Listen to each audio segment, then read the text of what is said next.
venir avec grand plaisir participer à cette université. On avait envie de vous voir aussi, c'est pour ça qu'on s'est permis de vous demander de vous lever encore un petit peu plus tôt ce matin, parce que on vous voit jamais, on vous connaît peu, donc ce qui nous intéresserait beaucoup, ça serait de parler un petit peu avec vous de la manière dont vous sentez la période, le titre. Je crois que vous êtes tous, si ce n'est abonnés, mais lecteurs de ce journal. On avait très envie d'échanger avec vous sur la manière dont vous sentez ce journal évoluer et ce qu'on peut attendre d'un titre de vulgarisation comme Sciences et Vie à l'avenir. Voilà, donc on a envie d'échanger un petit peu avec vous.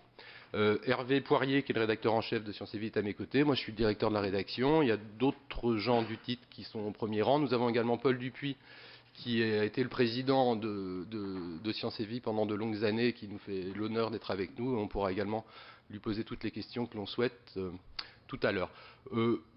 En un premier temps, très vite, je pense que la plupart d'entre vous avaient pris connaissance de nos dernières publications.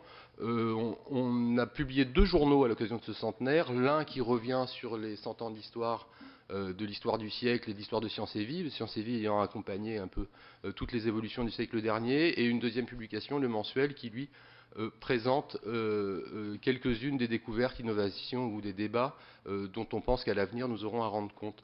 Alors, nous avons une petite présentation qu'on espère relativement courte, qui devrait durer 10 minutes, un quart d'heure, pour vous rappeler un petit peu ce qu'on a publié ces derniers temps, d'où nous venons, là où nous pensons aller, et j'espère que ça lancera une conversation intéressante avec vous.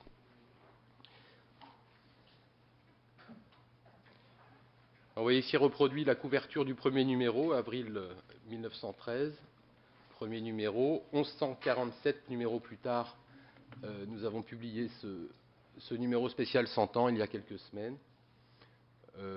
Pas mal de choses ont changé évidemment, pas tellement le format. Alors, Sciences et Vie s'ouvre en 1913, vous voyez, c'est une fonderie de canon déjà en couverture du numéro. On est à une période où on sent que la guerre est proche. Cette édition spéciale retrace donc ce siècle. On en reproduit ici quelques pages. Évidemment, ça va aller très vite. Il ne s'agit pas de raconter un siècle de Sciences et de Vie ici et maintenant. Pour les besoins de l'exercice, on a découpé ce siècle en plusieurs périodes historiques. La guerre, bien sûr, qui démarre en 1914 et dont Sciences et Vie rend compte abondamment tout au long de ses premiers numéros. L'intégralité des couvertures, bien évidemment, est consacrée à cet effort de guerre et aussi aux conditions de la vie qui sont extrêmement difficiles à cette période. S'en suivent les années dites folles, où là on voit avec ces quelques couvertures qu'on est dans une recherche de vitesse, de construction, une sorte de monsieur dans une roue cyclopédique. Il y a des roues qui tournent, des avions qui volent, des voitures qui vont vite, des barrages, des ponts. C'est une période où il se passe énormément de choses et où l'idée de la science et du progrès et du mieux pour tous est extrêmement présente. Quelques pages de ce numéro, la théorie de la relativité générale, bien sûr. On voit Lindbergh traverser l'Atlantique, la pénicilline arrive enfin, les banylons aussi en 1935. Enfin, ce sont quelques pages de cette édition qu'on vous présente rapidement ici. Bon, et la guerre à nouveau, une période extrêmement noire. Sciences et Vie déménage dans le sud de la France et continue tant bien que mal à assurer la publication de La Science et la Vie. Rate quelques numéros et rend compte là aussi des efforts de guerre, s'intéresse à la stratégie militaire, aux efforts de l'industrie et à la vie quotidienne des Français, devenue une fois de plus extrêmement difficile. L'après-guerre, alors 69 c'est pas le début de l'après-guerre, mais cette image et cet événement est sans doute tout à fait emblématique des prouesses que peut accomplir l'homme quand les sciences et les techniques le portent jusqu'à la Lune.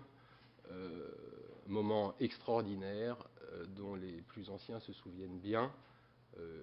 C'est aussi sans doute une date fondamentale dans la prise de conscience de la fragilité de la Terre qu'on voit de loin, une petite bille bleue, et sans doute est-ce le départ d'une prise de conscience dont on va beaucoup parler aujourd'hui. Des couvertures assez joyeuses à cette période-là. 1956, quelques pages encore de l'édition spéciale, la télévision s'invite en masse dans les foyers, l'arrivée de la pilule contraceptive, le vol du Concorde en 69.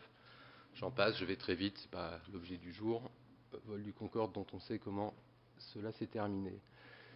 Et puis de manière peut-être un petit peu caricaturale, mais il est de coutume de dire qu'avec le choc pétrolier, on rentre dans une période un petit peu différente, où les menaces se précisent un peu, et on voit l'arrivée du sida là, en couverture au début des années 80.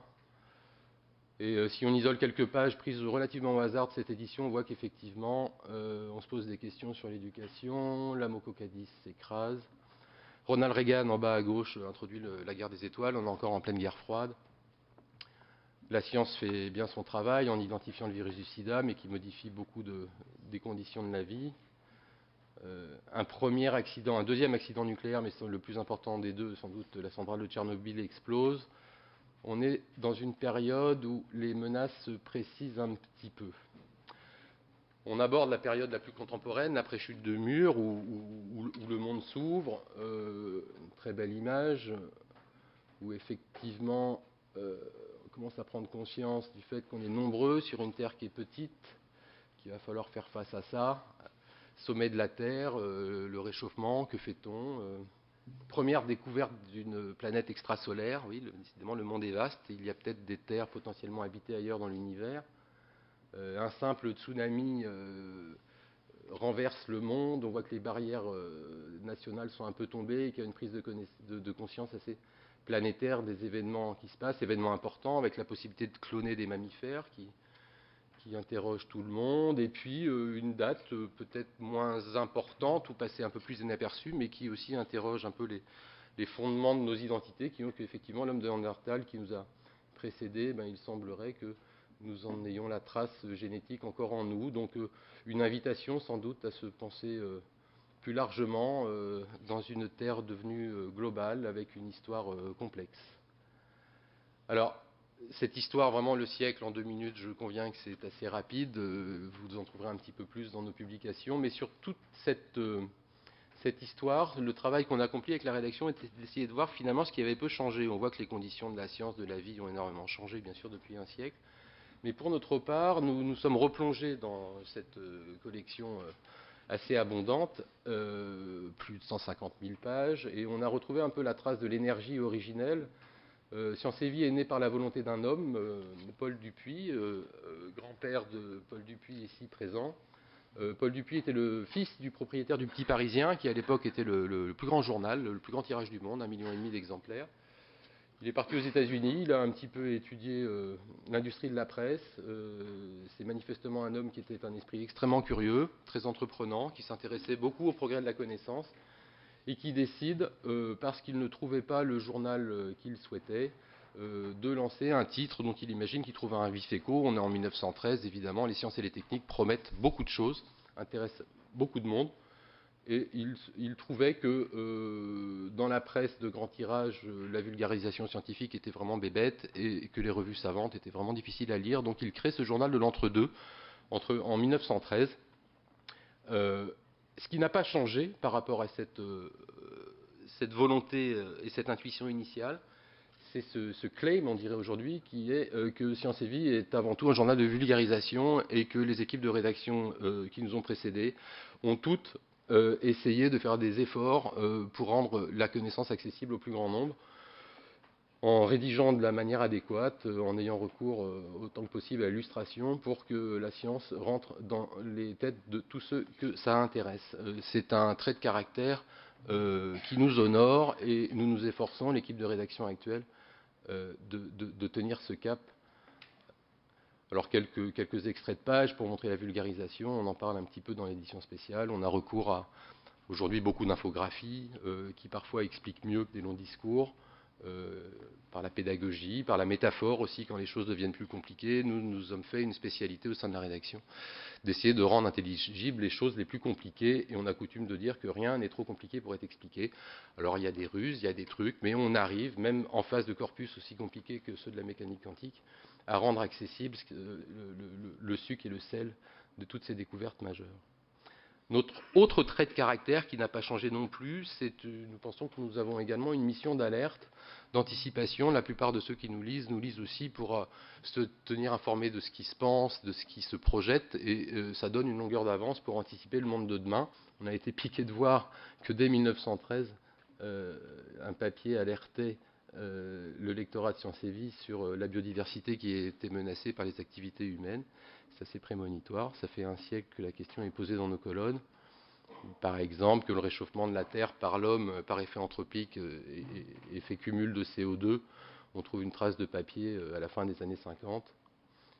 Sur le nucléaire aussi, dont Sciences et Vie a été un des opposants assez agressifs à une certaine période de son histoire. Sciences et Vie explique que fatalement des accidents arriveront. Ils sont arrivés peu après. Dans un autre registre, là il n'y a pas la date, mais ce guide de mémoire date de 2004, je crois. Il ne fallait pas être devin pour savoir que le Mediator allait poser des problèmes. Bon. Donc on a aussi cette fonction d'alerte et d'anticipation qui est dans le code de génétique de cette marque, et notre équipe de rédaction s'y emploie toujours et du mieux qu'elle peut.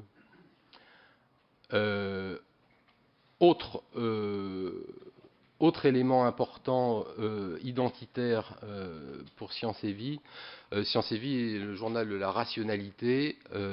Évidemment, quand la raison dérape, on est là, parfois de manière amusante, parfois de manière un peu plus agacée, pour dire qu'il y a quelque chose qui ne tourne pas rond. Là, c'est dans les blés que ça ne tourne pas rond. Donc, je ne sais pas si vous venez de cette histoire. Ce n'est pas une grande histoire, mais on s'en est beaucoup amusé. Le jardinier en bas à droite est finalement l'auteur de ces crop circles qui avaient fait couler beaucoup d'encre en son temps. On s'est illustré aussi avec un combat contre l'homéopathie. Alors je sais que l'effet placebo est puissant et que peut-être certains d'entre vous se remettent à ce genre de traitement pour se soigner. Pourquoi pas? Pour ce qui nous concerne, quand Jacques Benveniste est arrivé en 1989, je crois, avec l'histoire de la mémoire de l'eau, Paul Dupuis, vous reconnaissez votre signature, vous avez fait un gros chèque. Bon, c'est une manière un petit peu potache et j'espère amusante de frapper les esprits pour dire que nous avons la conviction que les expériences de Benveniste n'étaient pas reproductibles. On lui a proposé de venir les refaire dans le cadre d'un protocole sur lequel on aurait pu se mettre d'accord. Il n'a pas donné suite. Voilà. Bon, évidemment, c'est une histoire importante parce que imaginez que hors tout principe actif, à force de dilution, on avait des effets, aurait été quelque chose d'assez terrible pour la communauté scientifique qui pouvait rendre son tablier d'un seul coup, puisque effectivement, s'il y a des effets sans cause, on y perd un peu son latin. Sur l'astrologie aussi, il y a un papier très rigolo où on s'est amusé à rentrer le signe astral des plus grands serial killers du XXe siècle, et on a vu que c'était que des personnalités tout à fait sensibles, délicates. Bon. Donc on a plusieurs manières journalistiques de s'amuser d'une raison qui parfois s'égare un peu. Peut-être le dernier et le meilleur sur la fin. Sciences et Vie est un journal qui, on a vu quelles étaient ses principales fonctions et ce qu'il s'efforçait de faire. Mais ce qui nous anime tous aujourd'hui, et beaucoup au-delà de ce que je viens de dire en quelques mots, c'est cet enchantement pour la raison humaine, pour le monde, pour voir que nous, on est capable de, en mettant un petit peu d'intelligence, de moyens et de méthodes, de décrypter les mystères du monde. C'est véritablement l'aventure qui nous motive tous le plus. Cette couverture en est relativement emblématique.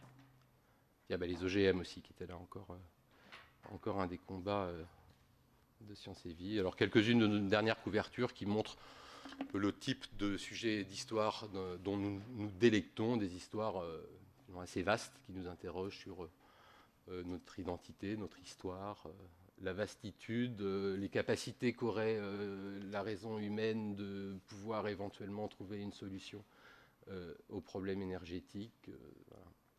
Voilà, très vite dit, quelques-uns de nos traits de caractère et la rapide histoire de notre titre sur 100 ans.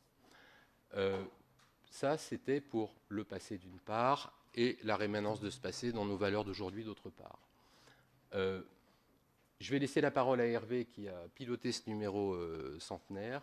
Nous avons souhaité, tous les centenaires ne sont pas en aussi bonne forme que nous, et on a 100 ans et on peut s'imaginer un bel avenir. On a voulu publier un numéro qui allait un petit peu tracer le chemin que nous nous proposons de suivre à l'avenir. Je laisse la parole à Hervé. Merci Mathieu. le meilleur est à venir, en fait, quand on l'a posé, on l'a posé en deux sens. La présentation qu'a fait Mathieu montre que l'intuition de Paul Dupuy en 1913 était pertinente. Il y avait vraiment une place pour un journal qui décrypte le flux de découvertes, d'informations, d'analyses scientifiques. Il y avait vraiment une place dans la société française. Il n'y a pas énormément d'équivalents de Sciences et Vie dans le monde, donc il y a quand même sans doute une spécificité française, un intérêt pour la compréhension des choses, pour l'émerveillement, pour un esprit critique. Donc l'intuition de Paul Dupuy était éminemment juste. Ce numéro-là, nous l'avons fait avec l'idée, on ne s'est pas forcé beaucoup, mais on s'est dit, autant l'intuition de M. Paul Dupuy était juste pour le XXe siècle, autant c'est une martingale incroyable pour le XXIe siècle. Car plus encore que le XXe, le XXIe sera guidé par des découvertes, par des projets, par des nouveaux débats, le monde sera façonné par ce qui fait l'objet de notre journal, beaucoup plus encore à l'avenir qu'il ne le fut au passé. Alors que quand on regarde le siècle, quelle incroyable transformation la science a fait sur le monde du passé. Le meilleur est à venir s'entend aussi pour Sciences et Vie. Sciences et Vie est une marque qui est presque faite pour le XXIe siècle. Jamais il n'y a eu autant de découvertes, jamais il n'y a eu des projets aussi ambitieux, jamais les débats, que les découvertes technologiques, que les avancées techniques proposent à la société n'ont été aussi saillants, aussi compliqués, aussi subtils et aussi profonds. Donc ce numéro a été fait pour préparer la rédaction à vivre 100 ans, à vivre, disons... On s'est donné un élan pour 100 ans, là. On se dit, qu'est-ce qu'on va faire pendant... Enfin, pourquoi Sciences et Vie a vocation à vivre encore 100 ans Quels vont être les nouveaux terrains d'exploration et on rejoint aussi la raison de la rencontre ici avec vous. Comment est-ce qu'on va faire pour vivre avec nos lecteurs pendant 100 ans? Quel nouveau type de relation on va devoir tisser avec vous? Donc ce numéro centenaire, on en a profité pour nous donner, nous, un grand élan sur les 100 ans à venir. Donc on l'a organisé autour de trois grands pôles qui recoupent la façon dont on a analysé le siècle passé. C'est-à-dire que Sciences et Vie est au contact des ingénieurs qui construisent le monde. Sciences et Vie tâche, par ses rédacteurs, par ses journalistes, de comprendre la complexité des grands projets technologiques, essayer d'expliquer aux lecteurs la façon dont ça peut transformer notre monde, donc le décryptage des nouveaux projets, comme on a tenté de le faire, comme on le voyait sur le Concorde ou d'autres grands projets du XXe siècle, le décryptage des nouveaux projets du futur, c'est une grande fonction de Sciences et Vie dans les 100 ans à venir. Et nous avons tenté de réunir... Alors on avait une centaine, on a dressé une liste de centaines de grands projets qui sont dans les cartons des ingénieurs actuellement, partout dans le monde, et nous en avons sélectionné une vingtaine qui nous semblaient à la fois les plus crédibles, les plus radicalement nouveaux et les plus stimulants, les plus à même de changer les conditions du monde. Les articles sont très courts, nous avons cependant fait nous avons beaucoup enquêté sur chacun de ces articles et nous pensons que dans les 10 ans, dans les 20 ans à venir, chacun de ces articles fera une couverture ou fera en tout cas, il y aura un gros dossier consacré à chacun de ces grands projets. Les usines à bactéries ou l'exploration des astéroïdes, ça va faire notre miel dans les années, dans les décennies à venir. Donc c'est en même temps pour le lecteur la promesse des 1200 couvertures de Sciences et Vie qui vont venir jusqu'en 2113. Donc le premier pôle, décrypter les grands projets. Le deuxième grand pôle, c'est les nouveaux débats où il y a des questions incroyables qui ont été posées au XXe siècle, qui étaient totalement inimaginables au XIXe. Les OGM, l'énergie nucléaire, étaient des questions qui n'avaient pas de sens au XIXe. Personne ne pouvait se poser ces questions. Il y a actuellement en germe dans des travaux scientifiques des questions inimaginables presque encore aujourd'hui. Nous avons tenté d'en imaginer quelques-unes. Alors, nous en avons trouvé 6, on en avait une quinzaine en piste, mais nous avons pris les 6 meilleures des idées qui nous grattent la tête, qui vont, j'espère, vous faire réfléchir, enfin, qui font réfléchir, en tout cas, qui arrivent dans le champ, qui provoquent la société, qui renversent les lignes, et sur lesquels nous prenons bien soin de ne pas nous prononcer, mais nous invitons le lecteur à dire commencez à y réfléchir parce que ça va, dans les 100 ans à venir, ça ne va pas arrêter de monter. Alors il y a quelques exemples sur la manipulation du climat. On l'a fait de façon involontaire. Faut-il le faire de façon volontaire? Que faire lorsqu'on aura détecté la vie extraterrestre, si tant est qu'on le découvre? Mais certains indices, enfin, certaines raisons nous poussent à y réfléchir dès maintenant. Peut-on modifier l'homme? On ne parle plus de modifier le grain de blé ou le maïs, mais l'homme, le HGM, va devenir sans doute une problématique de plus en plus provocante, et les conséquences sociales peuvent être assez profondes. Donc on invite d'ores et déjà à réfléchir à ces débats qui, nous en sommes sûrs, enrichiront nos colonnes dans les décennies à venir. Le troisième pôle de réflexion a été les découvertes. C'est un peu la plus... il est évident que la science, le monde va être transformé par les choses que l'on n'a pas encore découvertes, mais que l'on va découvrir. La liste découverte au XXe siècle est incroyable. Celle du XXIe, nous avons de bonnes raisons de penser qu'elle sera encore plus extraordinaire. En tout cas, on a rencontré une centaine de chercheurs que nous avons pris dans tous les domaines, qui nous semblaient les plus inspirés pour avoir une petite idée de ce qu'ils ne connaissent pas du tout et ce qu'ils espèrent découvrir. La lecture de ces verbatim nous donne une idée qu'il y a un monde totalement inconnu, à portée de main, qui va nous renverser totalement la façon dont on envisage chacun des sujets. Alors les exemples sont... là, on a pris 4 exemples. Une nouvelle façon de comprendre le cancer, de comprendre la nourriture, de comprendre l'urbanisme ou de comprendre la vie au sein des cellules. C'est une promesse de renversement de paradigme, et c'est notre l'émerveillement du monde où on le voit d'une façon totalement différente. L'irruption d'un angle radicalement nouveau.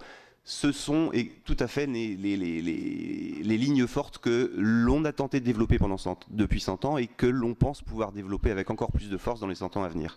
Donc ce numéro a été pour nous un beau galop d'essai pour les 1200 prochains, où on s'est mobilisé pendant de longs mois pour essayer de trouver... On avait la conviction que le meilleur était à venir pour le monde, le meilleur est toujours pour Science et Vie, à coup sûr. Donc nous avons essayé de convaincre nos lecteurs de nous suivre dans ce nouveau long chemin qui s'ouvre dans ce deuxième centenaire de notre journal. Merci Hervé. Alors un petit mot de notre entreprise de presse. C'est pas des choses qu'on raconte beaucoup, mais on est un petit peu entre nous là. Alors on pense que... Hervé vient de le dire, on pense que la science va nous offrir de nouveaux projets, de beaux projets, de belles découvertes. On pense que la matière sera là. Concernant votre attachement au titre et votre envie de savoir ce qui se passe et de pouvoir un peu anticiper le futur, je crois que votre fidélité à la plupart on a plus de 200 000 abonnés aujourd'hui, prouve que l'attachement est fort et historiquement fort. Il y a une étude du Crédoc qui est sortie hier qui disait une chose qu'on intuitait, comme on dit assez bien, qui est que les gens veulent plus de science, pas de moins de science. Et si parfois il y a un peu de défiance entre la science, le progrès, et si parfois certains fils sont un petit peu distendus, il semblerait que le public ait envie d'en savoir toujours davantage. Le public pense effectivement qu'en ayant plus de science et en maîtrisant mieux les technologies, on retrouvera peut-être un chemin plus serein. Donc sans doute une forte demande de la part du public et une offre de propositions de découvertes et d'innovations fortes de la part des scientifiques. On va dire que le ciel est plutôt bleu pour notre petite entreprise.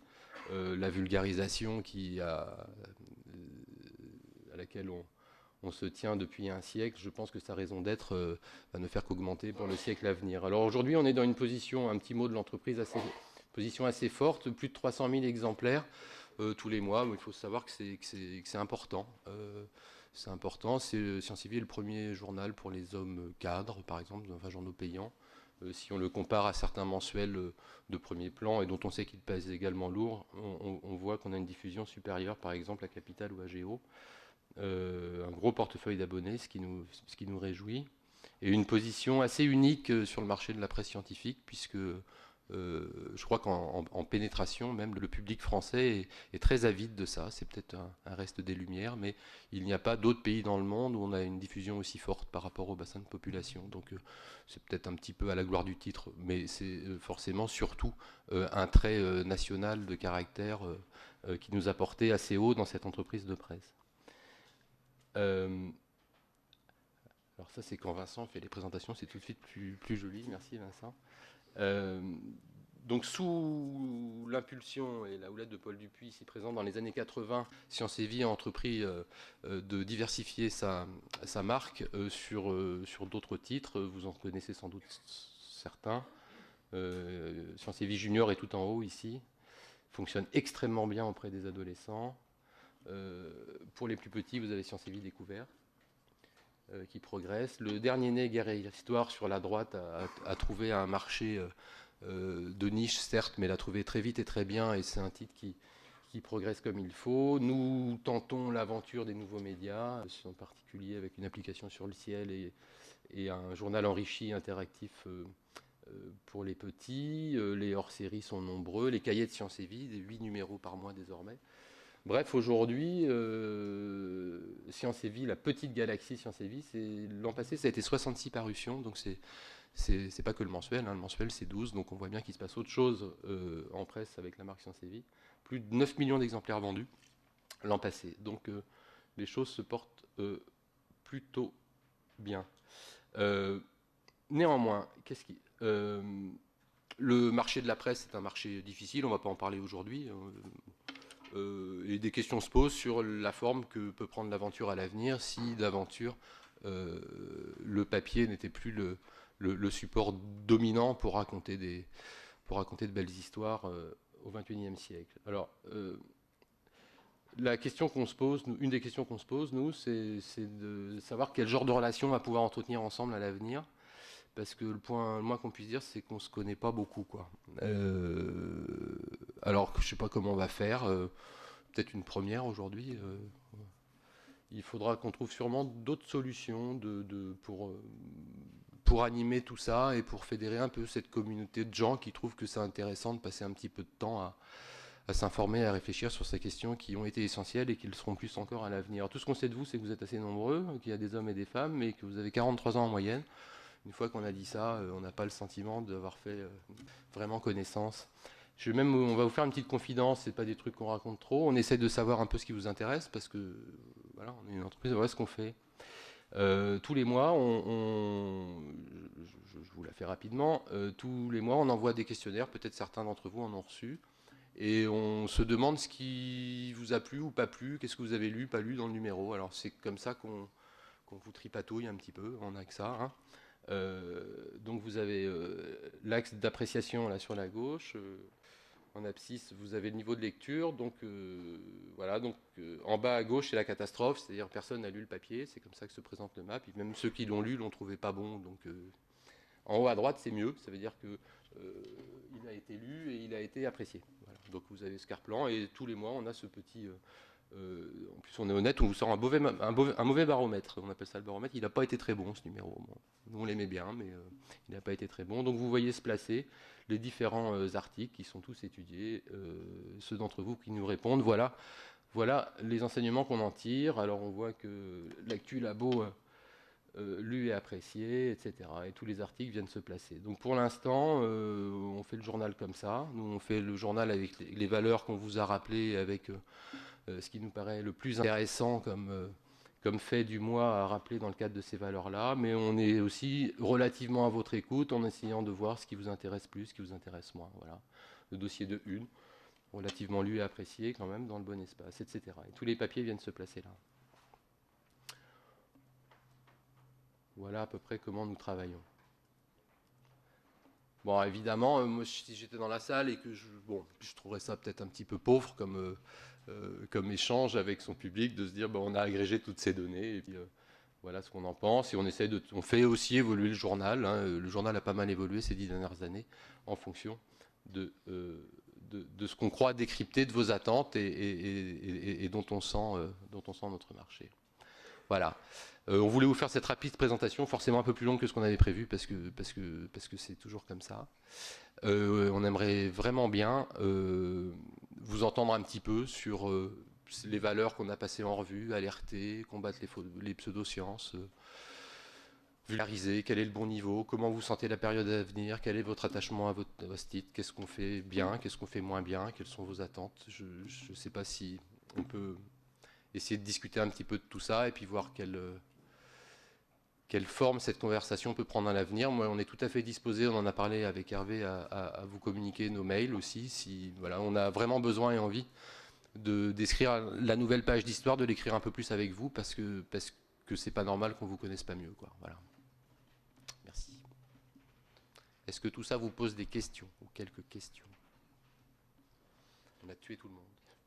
Voilà.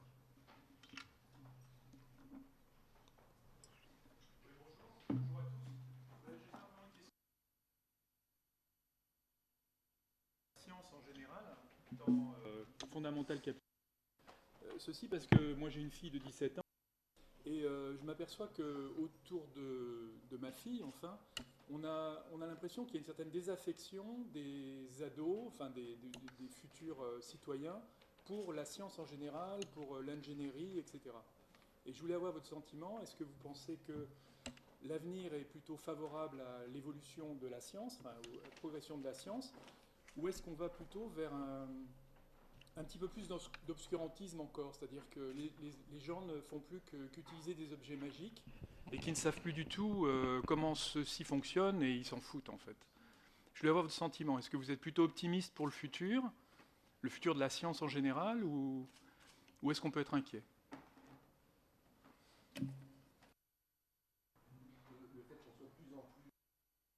Et à utiliser des choses auxquelles on ne comprend rien, moi je vous donne mon sentiment et je peux me tromper. Je pense que c'est une évolution qui n'est pas neutre et qui va se poursuivre. Je vois mal comment, au fur et à mesure que les choses deviennent de plus en plus complexes, le grand public pourra suivre cette évolution et comprendre le fonctionnement des choses. C'est vrai que dès le four à micro-ondes et la montre à quartz, la plupart des gens ont décroché et je pense que ça ne va pas s'arranger. Ça c'est le premier point. Le deuxième point, c'est qu'il y a une crise des vocations scientifiques, c'est évident. C'est pour certainement plein de raisons, bonnes ou mauvaises, mais je ne pense pas que la crise des vocations scientifiques se double ou se couple d'un désintérêt pour les questions scientifiques.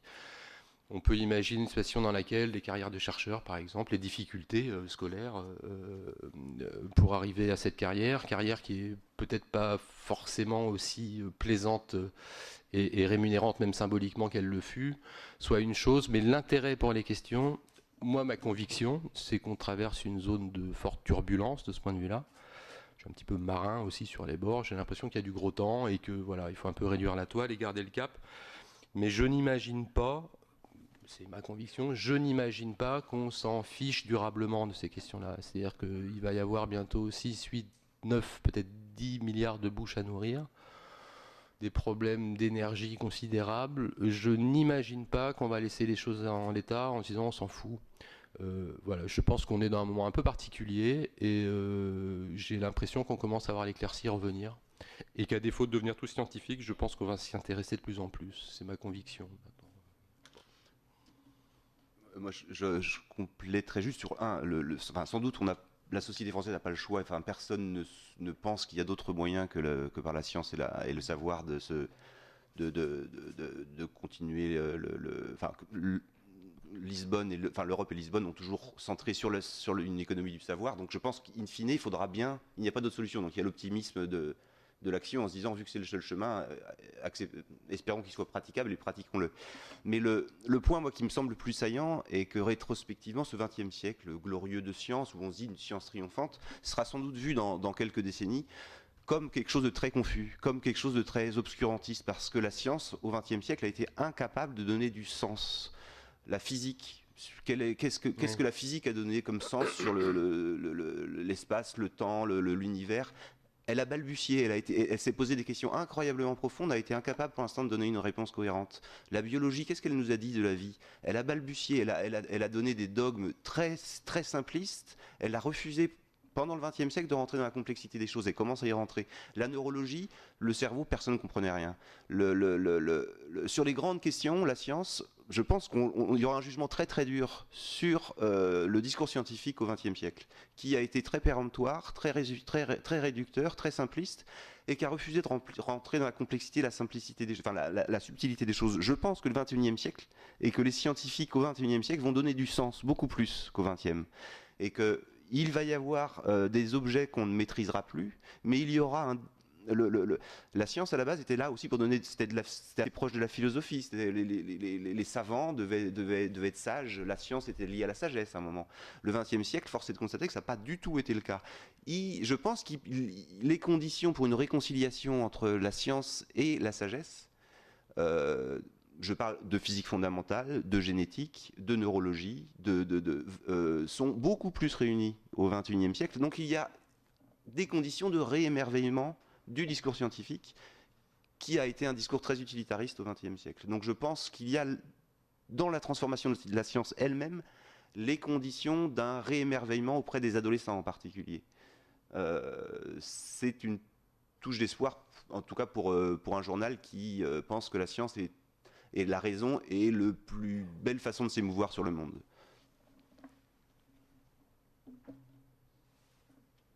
Oui.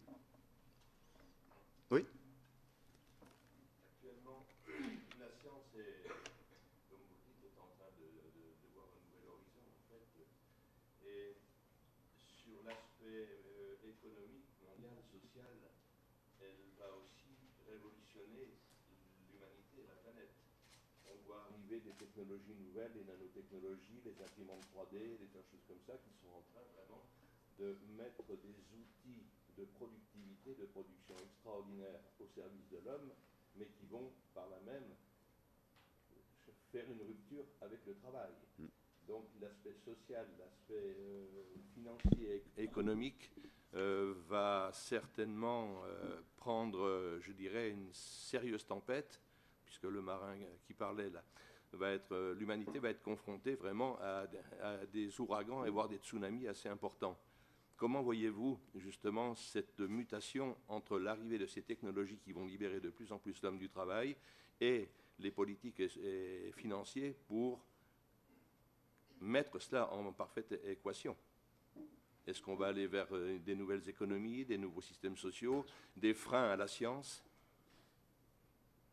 Voilà, la crise actuelle n'invite pas obligatoirement au pur conservatisme non plus. Il y a l'espoir de changement peut aller vers on peut espérer un changement aussi dans les conditions de production, la disparition des chaînes de travail, le remplacement par les robots peut être vu comme une catastrophe sociale ou comme la promesse d'une nouvelle organisation de la société. En tout cas, évidemment que les transformations, on espère les suivre mensuellement, vont être absolument radicales.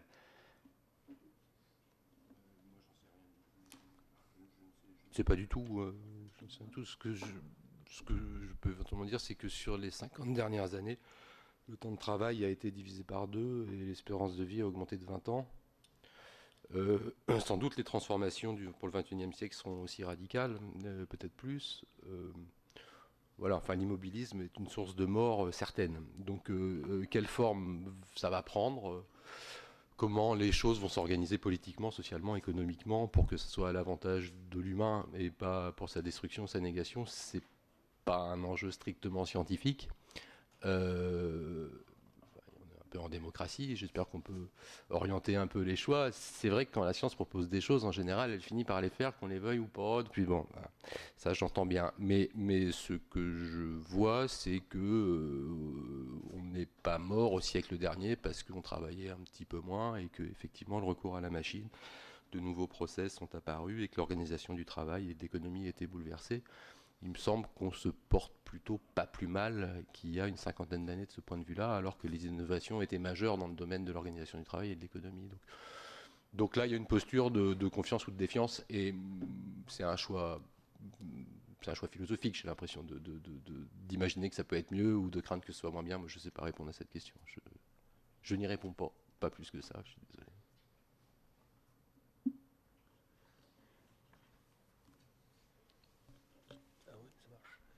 Oui, enfin, j'ai l'impression que je voudrais faire un certain nombre de remarques, enfin, qui concernent un peu Sciences et Vie, puis qui concernent l'avenir du monde en général.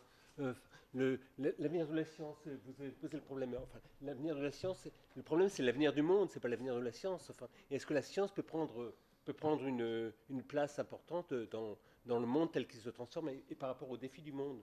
Enfin, alors justement, de ce point de vue-là, il y a une absence dans les productions de sciences et vie, c'est l'écologie. L'écologie, c'est la science des systèmes. C'est la science du monde, la science du monde en transformation. Et alors, encore d'autres remarques. Vous avez parlé de la massification, en France, de la massification dans le monde développé, de la massification de la culture scientifique. Et cette massification fait que effectivement, il y a une certaine désaffection. Mais avant, la science, c'était la discipline de l'élite. Enfin, Polytechnique, Normal Sup, enfin, c'était l'élite. Et dans l'élite, la science avait une place importante parce que c'était une discipline de la sélection par excellence. Mais dans la masse de la population, c'est pas du tout le même point de vue. Une autre remarque, l'avenir de la science, il est tout à fait conditionné par les médias, par le traitement médiatique de la science. Comment la science est-elle mise en scène par les médias comme donnant les solutions ou comme ne donnant pas de solutions? Or, le monde actuel, c'est un monde qui rencontre des limites, qui rencontre des défis que la science ne peut pas résoudre ou qu'elle a du mal à résoudre. Donc la science, elle piétine. Mais elle piétine parce que les problèmes ont changé de dimension. Et de ce point de vue-là, enfin, il y a peut-être que Sciences et Vie peut aussi se poser des questions sur son orientation éditoriale. Un Sciences et Vie, à la mesure des défis que rencontre le monde actuel, devrait peut-être embrasser davantage les défis que rencontre le monde. C'est des très bonnes questions. Ça s'entend, oui. L'écologie, c'est vrai que le mot est très dangereux parce qu'on prend toujours garde à Sciences et Vie de ne jamais de jamais mettre en avant des opinions. Mais l'écologie, c'est une discipline scientifique basée sur la notion de réseau, d'écosystème, et force est de reconnaître qu'elle est quand même encore très très jeune et qu'elle a produit assez peu. Le corpus est encore très léger, mais nous tâchons de le décrire pas comme un engagement, mais comme une rationalité. Alors, nous entendons les critiques, mais les questions que vous posez, évidemment, nous interrogent aussi sur quel est notre rôle dans le Oui, c'est-à-dire que Sciences et Vie est à la fois un journal qui a un goût très prononcé pour la science la plus fondamentale. Enfin, on a fait nos gorges chaudes avec le boson de Higgs, avec le Big Bang, avant Big Bang ou pas. Bon, c'est des questions qui nous passionnent et manifestement, il y a pas mal d'entre vous que ces questions aussi fascinent, intéressent et excitent intellectuellement au plus haut point. Mais c'est vrai qu'il y a une demande sociale qui est extrêmement forte aujourd'hui avec des problèmes qu'on voit tous arriver. Et on note que nos derniers numéros font quand même, peut-être pas assez, mais se font quand même écho de cette science appliquée dont on peut espérer qu'elle puisse régler des problèmes. Enfin, un de nos derniers numéros, c'est dire qu'on ne peut pas gratter dans la terre sans fin et trouver des ressources sans fin et qu'il va falloir penser recyclage, substitution. On a ça en tête de plus en plus, bien sûr. La question de l'alimentation est une question qui va devenir criante. La question de l'énergie, on doit faire 3 ou 4 couvertures par an pour essayer de réfléchir, enfin en tout cas rendre compte des réflexions des scientifiques sur de nouveaux mix énergétiques. J'ai l'impression, mais j'entends bien ce que vous dites, enfin je crois que j'entends bien ce que vous dites, j'ai l'impression que Sciences et Vie commence à comprendre ça aussi, à savoir qu'on attend également de la science qu'elle puisse régler les problèmes qu'on voit arriver quand même là. Et il me semble qu'on est de plus en plus dans cette perspective-là, peut-être pas assez. Mais on restera sur l'idée que Sciences et Vie n'est pas là pour donner son avis, et Sciences et Vie est là pour aider le lecteur à forger le sien. Donc c'est le pire procès qu'on puisse nous faire, c'est un procès d'être partisan de combats non dits implicites qui seraient conduits en sous-main par je ne sais quels enjeux. Nous sommes là seulement pour aider le lecteur à se forger sa propre opinion, et on le laisse l'entière responsabilité de son opinion derrière. Je vais chercher le dernier numéro qui sort, qui est sur les gaz de schiste, par exemple. c'est des sujets. On est de plus en plus présent sur ces questions-là. Pour rebondir sur les suggestions éditoriales et la question de la désaffection des jeunes ou des nouvelles générations vis-à-vis des sciences, je comprends bien, si j'ai bien compris ce que vous dites, donc il y aurait un angle qui serait de renforcer un peu le traitement des questions qui rapprochent la science et le sens au cours du XXIe siècle, des questions qui toucheraient la science des écosystèmes, enfin traiter aussi la science des écosystèmes et les grands défis de demain. Et je pense, où j'ai une question, est-ce que vous pensez, pour revenir sur la science appliquée et les jeunes et l'intérêt qu'on peut porter à la science dans les réponses qu'elle peut apporter ou la facilité, le confort qu'elle nous donne, qu'elle nous a donné au cours du XXe siècle et qu'elle peut nous donner plus tard, est-ce que vous avez pensé dans Sciences et Vie Junior ou dans Sciences et Vie faire une rubrique sur des objets quotidiens comme le micro-ondes ou la montre à quarks et en expliquant un petit peu comment est-ce que les principes scientifiques de ces machines-là fonctionnent et de façon un peu sexy et qui puisse montrer aux gens et donner l'intérêt de dire ah oui en fait quand j'étudie ça en physique ou en cours de chimie c'est aussi intéressant parce que c'est ça quand j'appuie sur le bouton quoi. Parce que c'est vrai, je pense que il y a un retour de la pensée magique un peu, ou en tout cas pas de la pensée magique mais du désintérêt pour comment ça fonctionne, et à partir du moment où ça fonctionne ça me suffit. Alors c'est pan sur le, enfin je te coupe la parole. Non, là c'est pan sur le bec parce que on a pas mal discuté à la rédaction. C'est une rubrique qu'on avait avant et on l'a abandonnée juste parce que le four à micro-ondes on l'avait fait 2 fois et que bon on n'arrivait plus à la maintenir bêtement. Et on a eu pas mal de courriers de lecteurs qui disent bah là vous êtes nuls parce que vous laissez tomber quelque chose de très important. Exactement comme vous le dites, et on a eu au moins 3 courriers je crois de lecteurs, donc vous êtes le 4e lecteur à nous dire qu'il fallait pas laisser tomber cette affaire-là, il faut qu'on y revienne d'une manière ou d'une autre. Mais moi je suis pas d'accord avec mon chef, parce qu'on l'a fait tous les mois, mais on ne les fait pas sur les objets classiques, du micro-ondes ça fait 40 ans, on les fait sur les nouveaux objets qui viennent d'être mis sur le marché, donc on fait tous les mois, comment ça marche, des objets d'aujourd'hui. Des objets de demain. Dans le numéro du centenaire, c'est un écran qui diffuse deux chaînes à la fois. Et, chacun regarde sa chaîne. Alors c'est effrayant au niveau peut-être de la vie familiale, mais technologiquement c'est assez intéressant. Donc on essaye quand même de prendre notre tournevis et encore d'ouvrir et de casser les objets pour voir comment ça marche à l'intérieur. Mais on a abandonné le micro-ondes, c'est vrai, après des longues... on tâche quand même de remplir cette fonction de comment ça marche dedans, qui est en effet un des ressorts de la pensée scientifique. De prendre son marteau est quand même le premier geste du savant pour casser le thermomètre. Et qu'est-ce qu'il y a, enfin,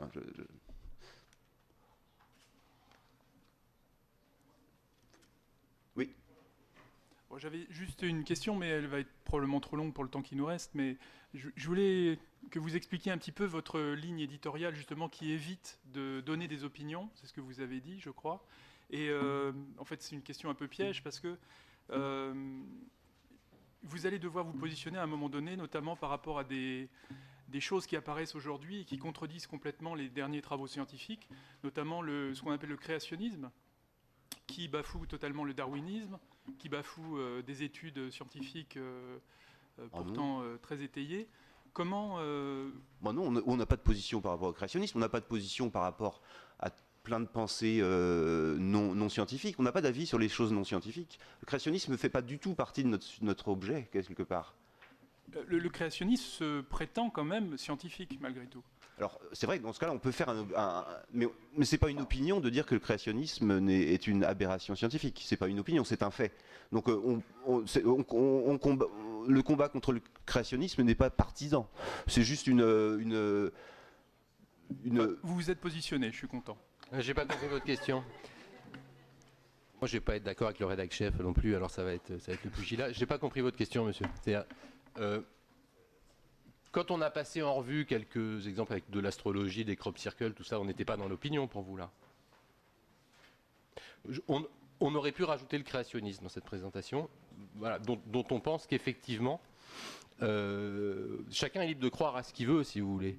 Et précisément, est scientifique ce qui peut être contesté. Donc ça ne nous pose pas de problème que les travaux scientifiques soient contestés. Ce qui nous pose des problèmes, c'est ce qu'on ne peut pas contester. Parce que par définition, ce qui est contestable, c'est ce qui est scientifique. Une croyance, la foi, c'est pas quelque chose qu'on peut contester expérimentalement d'une manière ou d'une autre. Donc je ne pense pas qu'on ait à se positionner d'autre chose que sur l'exercice raisonné, rationnel, qui permet de faire de la science expérimentale, de reproduire des expériences qui demeureront justes et vraies tant qu'une autre expérience ou une autre théorie ne viendra pas démontrer que c'était faux ou que c'était un cas particulier de quelque chose de plus vaste. Sur les créationnismes, il n'y a pas d'allégation scientifique sur laquelle on peut contester. Donc quand on ne peut pas discuter d'arguments raisonnables, on considère qu'on n'est juste pas dans Science et Vie, quoi.